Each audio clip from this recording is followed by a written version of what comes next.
हमें कराना ये तो 38 है, आप 38 की कहाँ है?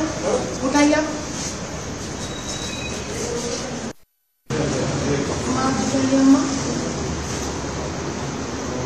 ये कौन है?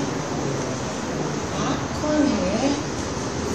आपका दूसरा आधार कार्ड है आपका? ये चल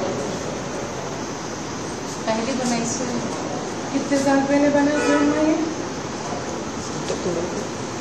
మీకు 38 ఏంటి ఆమెకు 44 ఏంటి వయసు మేడం అబ్బారంటే ఏంటంటే ఇలా ఉన్నాక డిలీట్ అయిందని చెప్పి ఎక్స్‌ప్లనేషన్ ఉందా ఉంది డిలీట్ అయిపోయింది అమ్మ పంపించేసాను నేను పెళ్లి చేశాను మేడం డిలీట్ అయింది మన చేసిన ఫ్రెండ్ ఉంది ఉంది ఇడనే ఉంది లేదని చెప్తున్నాను మేడం ఇది తీసుకొని ఇంటి ఫైండ్ అవుట్ అవ్వదు దీని ఫోటో తీసుకోండి ఇది కనుక్కోవాలి మేడం చెక్ చేస్తున్నాను మేడం ఇంతమంది అడిగితే తీయాలని చెప్పి ఒక్క నిమిషం అమ్మా ఎక్కడి నుంచి కదా గవర్నమెంట్ నుంచి కదా ముందు నేనే నమ్మకూడదు గుర్తుపెట్టుకోవాలి నువ్వు